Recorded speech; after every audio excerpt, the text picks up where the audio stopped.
So the big tax question is this: how do wealthy people keep their money working for them when selling their business, real estate, or other highly appreciated assets without paying hundreds of thousands to millions of dollars in tax?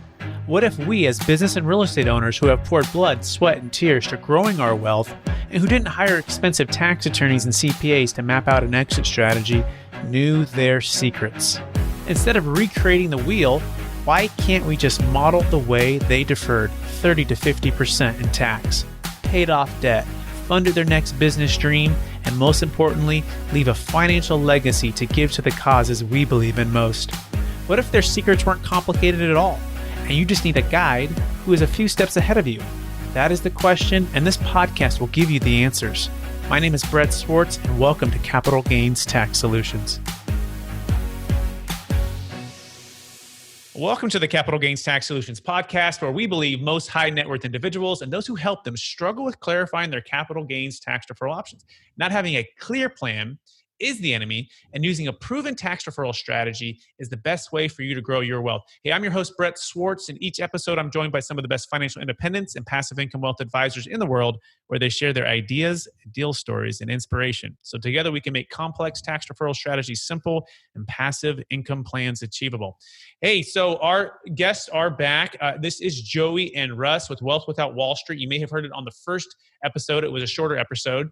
And really what I so appreciate about Russ and Joey is they have hearts of teachers and guides, and they have a experience with an old way of doing things. And now they found a new and a better way, and they're out to change the world with sharing their wisdom and knowledge through these wealth strategies that most of the time just the wealthy know. And so we're going to be chatting about why the wealthy pay less in taxes and why every entrepreneur or business owner should know these strategies. With that, please welcome Russ Morgan to the show and Joey Mure. Hey, Russ and Joey, how you doing?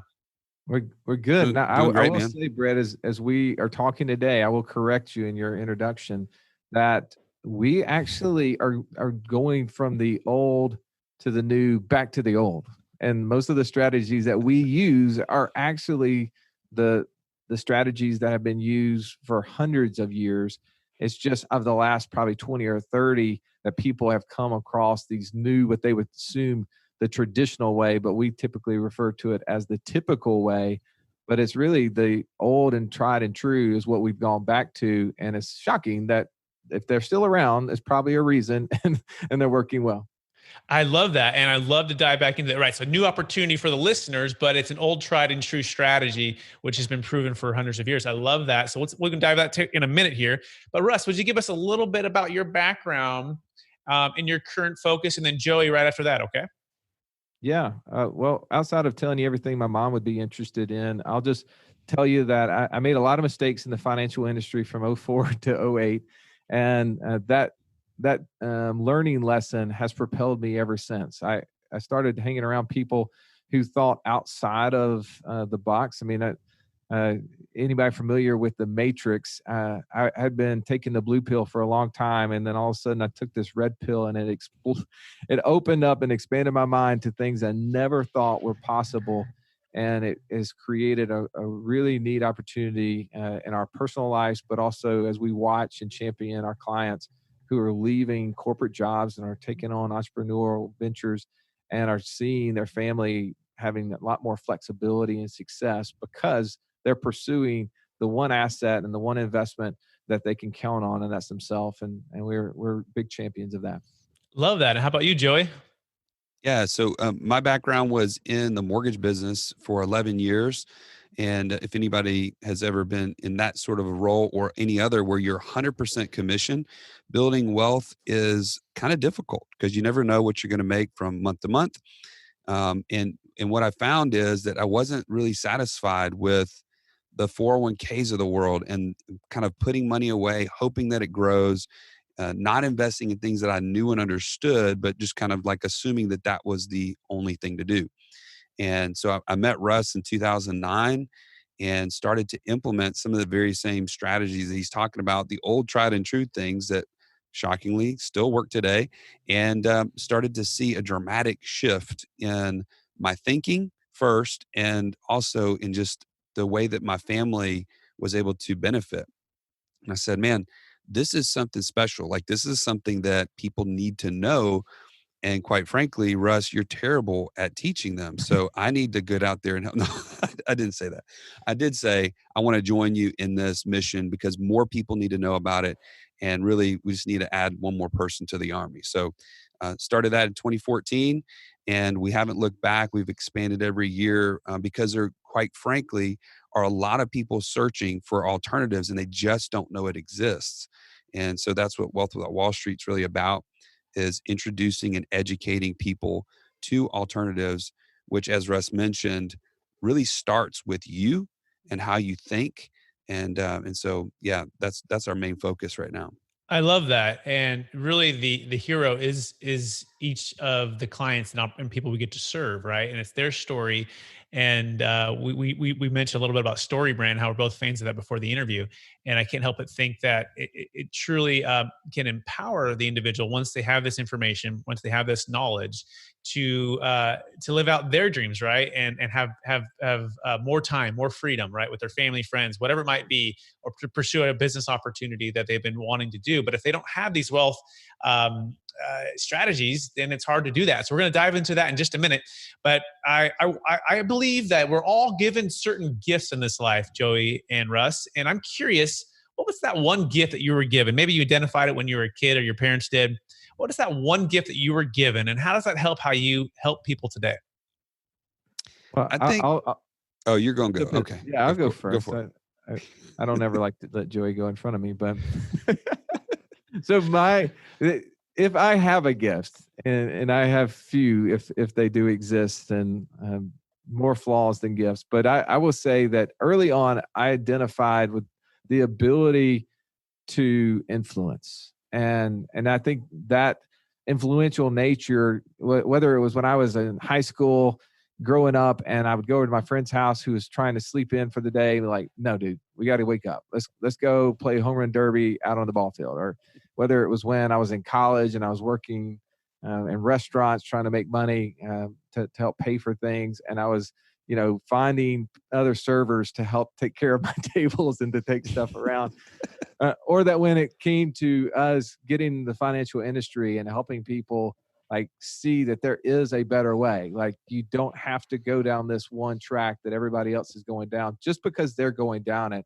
That there is other opportunities around, and I think that influence has shown up throughout its time, and it's served us as a way to help people hear a message that they needed to hear and connect them to other people like yourself and specialists that we commonly refer our clients to, so that they can get the needed services and the opportunity in the financial world that some of the elite and corporations have, that they feel like, well, maybe I don't. And we're like, nope, there is a way to do that. And I think our influence has been great at helping them achieve those results. I love that, the ability to influence and connect, and also to I guess I would say courage to go out and do what not everyone else is doing. So shifting to Joey, what was that one gift or that superpower that you were given, and how does that help influence others today?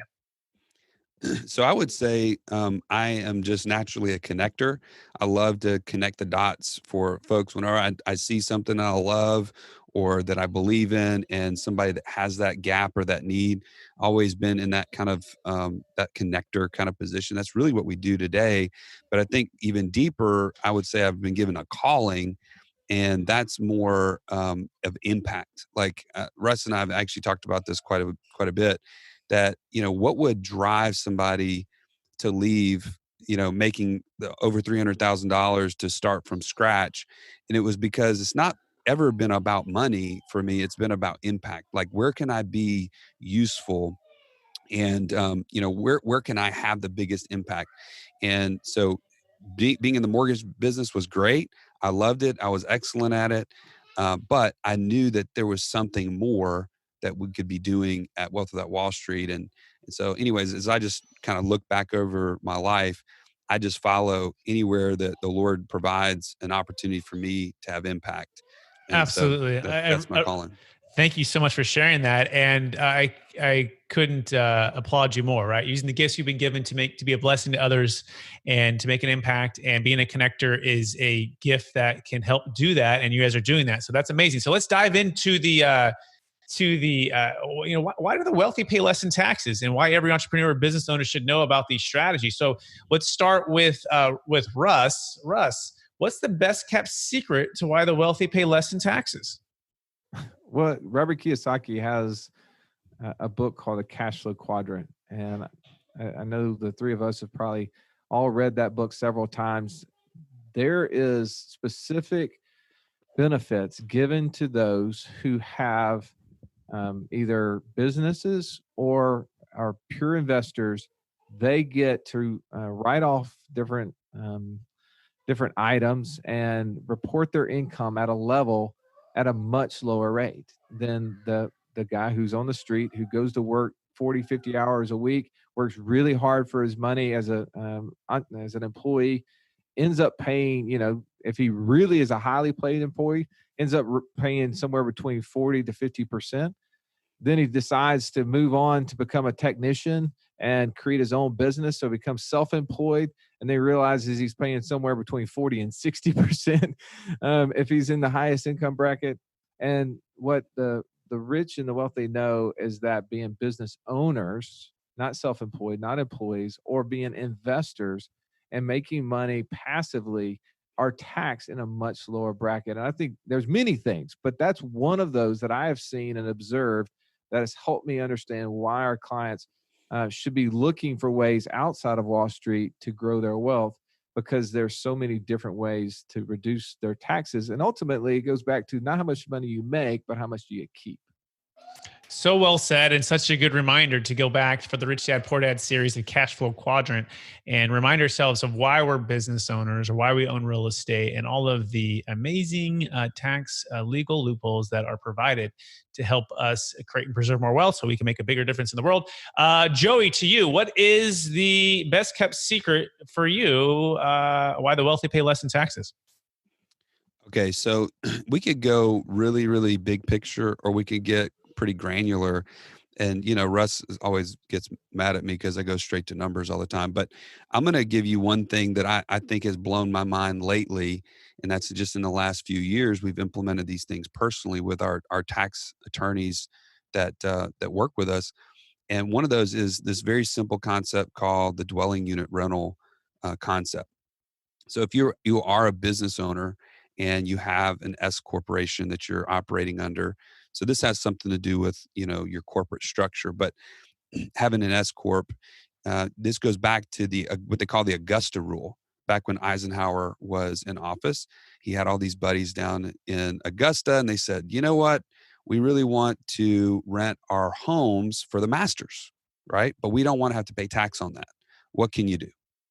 And he in his own protectionist fashion, Eisenhower created a loophole, if you will, the Augusta rule. It said that you could rent out your house for up to 7 days and not have to pay tax on that for any 1 year time frame. If you went to 8 days, you end up having to pay tax on all 8, right? But then it was expanded later to 14 days. The good news is that that's still around, and so that it still applies. In fact, can be done on multiple homes, your primary residence, your secondary residence, as long as you're not renting that property for more than the 14 days. Then you can claim that income personally without tax. So very, very common way that we use this is if we have a business meeting, and there's certain parameters around it. I don't want to make it super simplified, but you have to have a daily rental rate appraisal done on your home. So it's not the same as like a comparable analysis to the value of your home. You're talking about actually what would the Hilton down the street or what would the Marriott down the street charge for the similar square footage and amenities of your home for an entire day? And so, that can range anywhere from, $2,000 to $5,000 a day, depending on square footage. But if you did that, you could rent your home to your business for a business meeting you were planning on having at your home anyway, up to 14 times a year. And that could be significant tax savings that have always been there, right? This has been there for a long time. It's just a matter of knowing how to utilize that tax code to your benefit. So what Brett, so Joey went very granular, and what I would say as to why that works is that the rich are willing to pay somebody who's done all of that research and has created all of that value, are willing to spend $1 to get 10 back. And that strategy has always existed, but yet it was never revealed to Joey and I until we were willing to spend $1, and then we started getting 10 back from hiring tax attorneys who've already done all of this research. I can't help but think of hiring the who instead of being the how, right? And so I think every good entrepreneur has to get over the illusion of control and the illusion of just saving a buck because I'm going to just do it by my bootstraps, right? And we all have this vision here, and this vision could be upward and to the right. We're trying to get to this place, right? And too often we think it's going to be just us, right? Meaning I'm going to figure it out. I can either whether we create the website or do my own taxes or whatever it might be. And instead, you want to hire that who already has the 10,000 hours, who already has a proven track record, and pay them. And then they're going to, for that $1, you're going to get 10 back, and you're going to save yourself on all that procrastination. But it does take investment. It does take releasing control. But when you can do that, it can pay dividends. So is that a fair summary, Joey and Russ? Yeah, I think so. Yeah. And I think it just a bottom line, we talk about this a lot, like trading time for money is something that we're very commonly kind of ingrained to do from a very young age. We have to get out of that mindset. And we also have to, or we have to trade our time for much higher dollars, right? And part of that is hiring the people that can do the things at a much lower rate than what we know our worth to be. And that's where tax attorneys come in. Like Russ is saying, we're paying $1 for $10 worth of knowledge. And that you can't make that up. Well said. So well said. So the rich are willing to pay somebody $1 to get 10 back, and trading time for dollars, and making sure that you're delegating those things and outsourcing those things that someone can do much better than you and get you a better return. Makes perfect sense. So how do we leverage? You guys are focusing on infinite banking as well, and maybe define what that is, and how would someone maybe leverage infinite banking concept to create passive income and build generational wealth? Yeah, well, I'll kind of help you get your arms of why somebody would do it. And I'll let Joey give the details because he's better at details than I am. But here's a thing, and I'm going to probably make a fool of myself. I'm good at doing that, Brett. But I've watched women for years wear these stretchy jeans, and it's like, man, how are they getting in those jeans? It seems like if I get in a pair of jeans, especially if they just got out of the wash, they're like hard as a board, and I have to walk around for 4 hours like I'm in ski boots until I finally get them to loosen up to where I have some level of flexibility, right? And then I finally broke the bank, and I went and bought me a pair of I'm going to call them designer jeans, fancy boy jeans, right? City boy is what my dad would call them. City boy jeans, and they're stretchy. And as soon as I put them on, I was like, dang, now I know what the secret is. Like, women were wearing these tight jeans, and I thought, man, they were like walking around like in chastity belts, like, being squeezed to death, because that's what I felt like in a pair that I get on. But now when you put on these jeans that expand with you, it's like, yeah, like bring on the buff. Yeah, bring on the buffet. So I say that just to kind of lay the foundational work for this, is that when I first learned about this concept called infinite banking, I had been looking at it from the old gene mentality. Like, I am not going to step over in the camp of where people are using life insurance as a tool, as a financial, warehouse for cash. I just don't think that works. I'm going to stay over here and work in my own traditional, typical, what I've been taught in financial planning world. And in 2009, I finally bought me a pair of those the stretchy jeans for the purposes, and I started realizing that this engine, this financial tool that's been around 200 years, which is a dividend-paying whole life insurance contract, when designed properly, actually gave me so much flexibility. It was like Joey sitting down in front of a buffet at the Sizzler without any repercussion of what his pants were going to feel like when he stood up. And Joey loves that, right? I mean, he's at Sizzler every Wednesday night at 6 for that discount, right? That's whatever, right. I mean, whatever the night the you, kids eat free, though. Whatever the night. Joey cannot wait for quarantine to be over so that so he can get back to the fountain of chocolate at the local Golden Corral or wherever.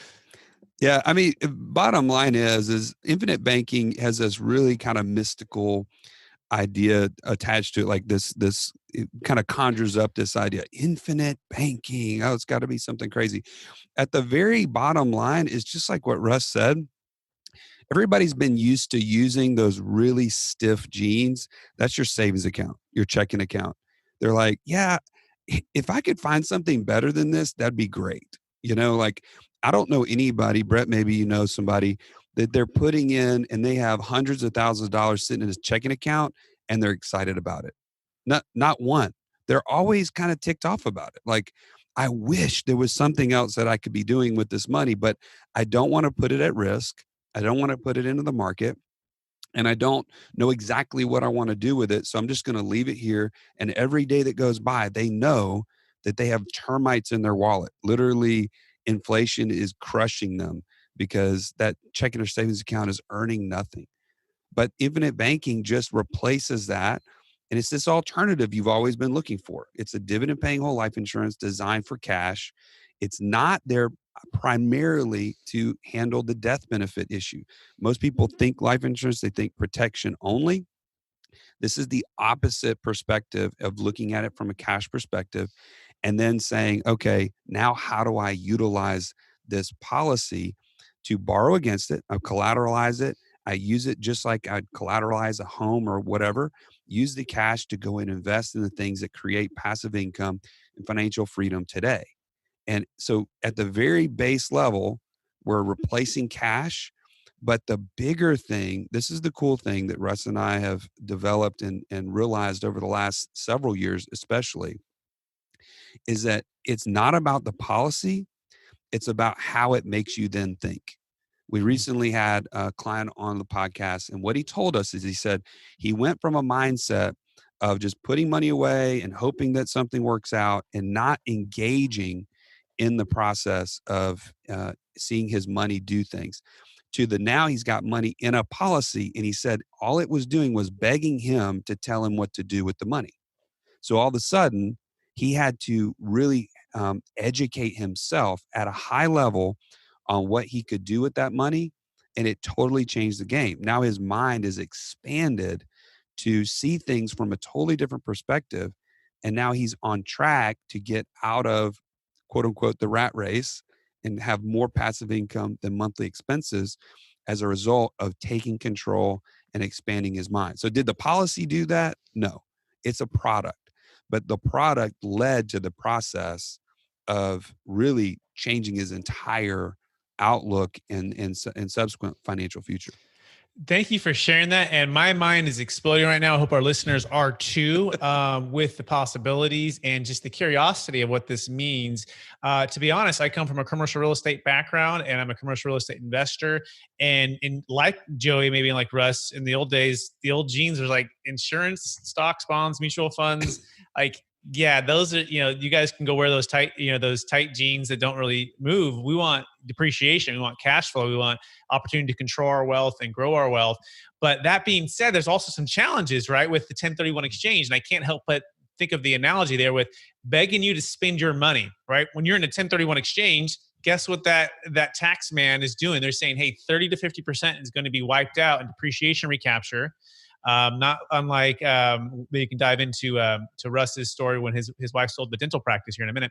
But it's begging you to spend the money. And what happens when it's begging you or it's forcing you or it's pressuring you, you end up overpaying and putting into something that perhaps you didn't want to be in or that you wouldn't have bought for its intrinsic value.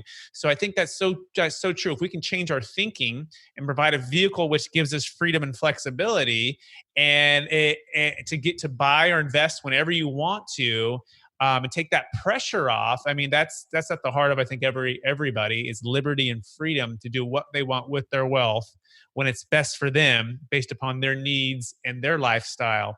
So, you guys resonate with that? Have you had any clients who are familiar with the 1031 exchange or done anything like that? No, I think what you just said, like, and it ties so well to what Joey was talking about. We actually had a client on our podcast not too long ago, and he was talking about selling this fairly large business, and he had, and this was before he became a client with us, and he had sold this business and was sitting on cash, and he was really, troubled by what to do with the money. And I think that's the one. Yes, he had a huge tax bill, and two, he's sitting on all of this cash and he's trying to figure out what to do with it. And there lies trouble, right? When you get in this feeling of forced to do something, as what you were leading to, Brett, and all of a sudden when you start making financial decisions on emotion, usually they're not good. And so what we teach our clients is how to build a system so that when they do sell their business, the first place that cash will go is back into their contracts a lot of times. Or if there's a death in the family, we've experienced that over the years where we've had clients, unfortunately, that have passed away much earlier than we would have expected, and the spouse gets a huge lump sum of money. Where is that money going to go? And helping them have a place to put windfalls of cash that doesn't force them to make a decision. And I know sometimes that's what the reason why they appreciate your trust is because they don't have to make that decision right off the bat. They're not forced to maybe make a bad decision. And what we believe is that our business owners and entrepreneurs are really good at making money. Unfortunately, they're really good at making money and not usually keeping it. And when there's strategies and experts can come around and help them keep more of it, and reduction of taxes, maybe reduction of opportunity costs, they don't need usually a place to go invest. They already got that part. So when Joey was talking about an investor who has hundreds of thousands of dollars and they don't know what to do with it, it's not that they don't know what to do with it. They don't know what else to do with it other than reinvest it in their business. And sometimes there's not a need in their business to reinvest. And so they're waiting for that opportunity in their business. And so where is that capital going to be stored? And for us, we've looked around and we started evaluating what are the largest corporations, what are the most wealthy individuals, what are the banking institutions doing with their safest cash, and they're putting it in life insurance. And that is shocking. That is one of those things where, as a certified financial planner, I was shocked to learn that the two largest banks in our U.S., Bank of America and Wells Fargo, have $18 and $22 billion in cash value life insurance. And this is public information. Go to FDIC.gov and look this up. And I thought, well, why in the world would they put money in such a stupid investment? I've listened to financial entertainers and read books on why these are such bad tools. Clearly, they've got smart individuals working there. I may not like them, right? I may not like having to go to the bank if you had a bad experience, but you know that they understand how money works because they're the first place all of us put our money. And they're the first place we go to when we need money. So how in the world, if they've got all of that expertise and intellect in those corporate offices, would they be putting money in a place that I thought was a really dumb place? And that's where, through this, opportunity and flexibility that we're going through, we realize they are tools, just like anything else, just like a deferred sales trust. It's a tool. Just like when Joey is in the mortgage industry, it's a tool. Life insurance contracts, if used the way that we use them, could be a good tool. If used like 95% of the financial people that use them, could be a really bad tool, at least for the accumulation and utilization of cash. Absolutely. And that's so well said. And it's not just the tool or the strategy, it's the team of experts that you build around you to help you execute the business plan to help you build your wealth. And that's certainly the approach that we take and our successful clients take. And so we are running out of time. And this conversation is so good. I would like to bring you guys back at a future date to dive in even more because it's been so rich. But with that being said, where could everyone find you? Russ and Morgan, Russ and Joey, Russ Morgan and Joey Mure. Where could they find you guys if they want to connect with you? You guys can go out to wealthwithoutwallstreet.com. On there, you can actually get access to our podcast. You can check out Russ's biography and get deeper into that if you like. I'm just kidding. But you can also get access to our community. It's a free community, over 2,000 members strong, all people who are on the path and the journey to financial freedom. They're taking in massive amounts of different ideas to create passive income, to reduce taxes, to implement infinite banking. We have a course specifically on IBC 101 that people want to learn more, dive deeper into this. They can do it at their own pace. And that's the best way to get us. Perfect. Well, guys, I want to thank you for being on the podcast, sharing your gifts, your talents, your wisdom with our audience, so they can create and preserve more wealth. Keep doing what you're doing, and keep helping more people so they can be more of a blessing to others. And I want to thank our listeners again for listening to another episode of the Capital Gains Tax Solutions podcast. As always, we believe most high net worth individuals and those who help them struggle with clarifying their capital gains tax deferral options. Not having a clear plan is the enemy, and using a proven tax deferral strategy such as the deferred sales trust is the best way for you to grow your wealth. Hey, thanks so much. Please share, rate, subscribe, and with somebody who also can help. We also appreciate that so much.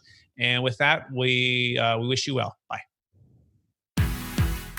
You have just listened to another information-packed episode of Capital Gains Tax Solutions with Brett Swarts. We hope you enjoyed today's show and found it helpful. Visit capitalgainstaxsolutions.com to access the show notes and to access more resources. Don't forget to leave a review and join us again next time.